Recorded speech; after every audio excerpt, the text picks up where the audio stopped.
you used a very interesting word, reality. I think reality itself is it's and then you say it's my reality, right? So we all know that there are multiple realities going on. It's my reality, and probably it's the other side of the reality, and maybe there's a neutral reality. So I'm curious how. So when I'm the one involved, and I am the one who's stuck in this mindset of, because obviously I'm never wrong, I'm always right, my reality all. So when you have all these things going on for you, how do you ensure the bias, and like how do you ensure you are actually getting access to the real reality? I'm curious. Yeah, that's wonderful. It's a great thing, and you're right. There are different ways we see the world. When we talk interpersonally, we say there are three realities that are relevant.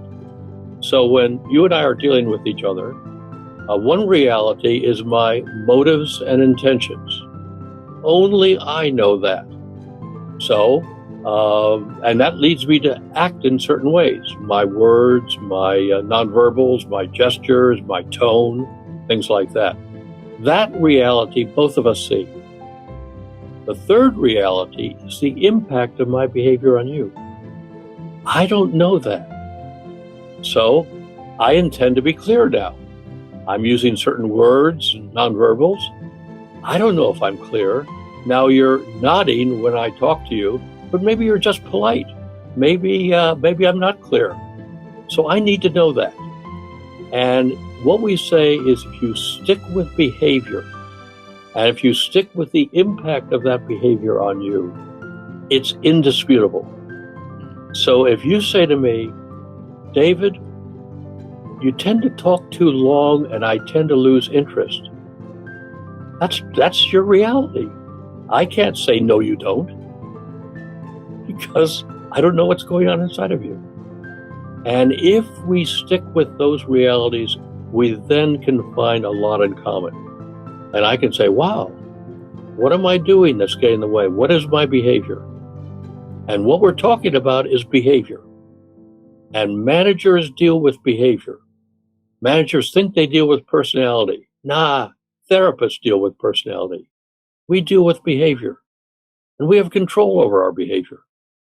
So if I'm acting in a certain way that's annoying you, I need to know that. And at Stanford, we say feedback is a gift. Because unless I know the impact of my behavior, I can't improve.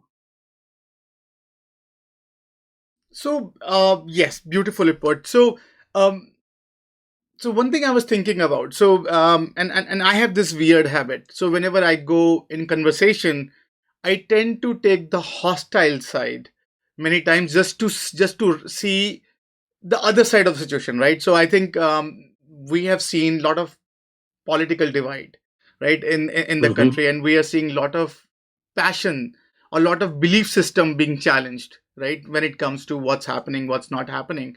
So if you are the one who is stuck in the mindset, and I think it's, and what I have observed personally, so if suppose I am going in say a particular group with a particular ideology, and I become like an anti that, and I try to portray, so I can see the other side, how much I'm riling that crowd, and how much it is, those guys are vulnerable when it comes to because their belief system is questioned, and by this random guy or gal that they're just having this interesting conversation with.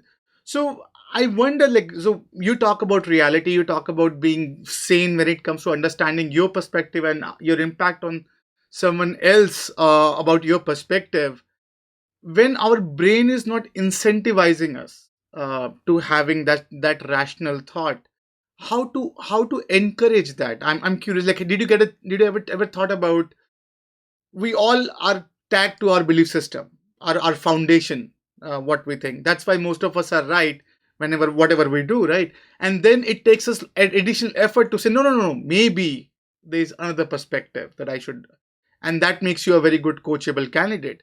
So I'm curious, is there any hack, or is there any quick, snappy suggestion that you have if I'm the one coming in with a passion that I should somehow be open to being cautioned? Well, that is the dilemma we're in, and I think the trouble is we immediately demonize the other person, write them off as not intelligent or not ethical or all sorts of horrible things, and we stop being at all curious. And we, I think the first thing is, let's talk politically about politics, is that I think we need to give up trying to convince the other person. That's one of our traps. Hmm. Instead, I want to try to understand the other person. And to understand them is important because that can lead me to then want to deal with them in a different way. So when I hear people say, well, I don't understand how somebody can vote for that person, that's a problem. Why don't you understand? You may not agree with them. So there's a difference between agreeing and understanding. And I think the important parallel, let's think of the ultimate in conflict, which is a war situation. Each side in a war spends a lot of effort and intelligence to try to understand the other. They don't agree with them, but they want to understand them. And I think that we need to understand the other. And maybe in that understanding, we can find some areas of agreement. I think one of the interesting things is that, let's take climate control. Basic difference. It turns out is agreement that there is climate change. Where there's disagreement is the cause of it. Well, if I can really understand you, maybe we can find those areas of agreement and then we can do something with it. I think that's fair. So if you're a leader today, right, and how you can build up that bone, and I think you raise a very interesting point that we should stop convincing, like we should give up convincing others, and we should try to understand ourselves. And I think that I totally agree with you that the answer is at least you can fix yourself, and then that's the first and foremost. So when you are a leader in that perspective, so if we take this problem on a corporate end, okay, so over last couple of months we spoke to a lot of HR about what is one thing that they are seeing over last 1 year. Almost everyone said that we never realized how much our employees are suffering when it comes to mental health. It was never something that we knew we have to deal with, and the volume of situation, we can be empathetic to everyone. It's very very hard when everyone is yelling at you, how to be how to be patient and how to decipher that information properly. So I wonder, like, so when you talk about, and I think you talked about that, there's an intimacy involved when it comes to exceptional relationship. So when there's a one to many relationship with, say, this company and its worker, I wonder what role does a company play to create exceptional relationship with its employees? Well, I think that's too high a bar. Uh, I I would shoot for the work I do is, can I build strong, robust, open, honest relationships? That for me is a standard I would shoot for. It may be that with one or two of your workers, it'll reach exceptional, but I don't want to hold that as the goal because building exceptional relationships takes a lot of work. And we don't have time for that in organizations with all the relationships that are important. I think that we were talking about understanding yourself is important, but I think it's also important to understand the other. And a colleague of mine has a phrase. He said, too many leaders use hippopotamus leadership. You know, hippopotamus, big mouth, Mm, small ears. mm, And God gave us two ears and one mouth, and we ought to use it in that proportion. mm, Most leaders don't listen, don't try to understand. So a worker is unhappy, and we start to blame the worker rather than trying to say, I wonder what's going on. Can I really understand why this, for example, female employee I have is so upset? And maybe I need to learn that she's taking care of sick parents.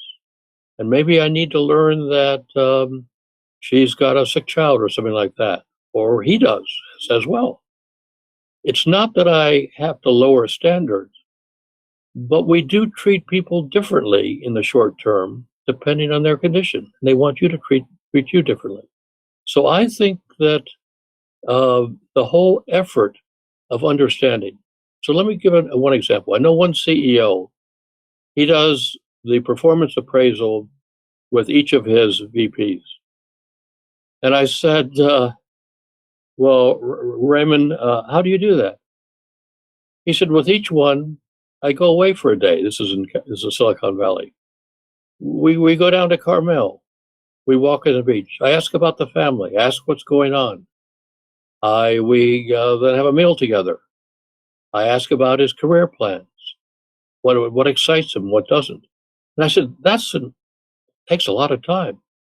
He said, there's no better use of time because I'm both understanding them and I'm conveying that I'm concerned with them. He said it builds commitment, it builds openness, builds trust. And you can't do it with everybody, but he's talking about his 6 key VPs. He said it's worth it. And again, what I'm talking about is who are the key people in your work world? Do you know them? Do you have a relationship where they'll be honest with you? Where they'll say, hey, you're doing something that's bending me out of shape. And can you hear that and not get defensive? That's what we're talking about, those sort of relationships. And those are strong relationships, robust ones, but they're not necessarily exceptional.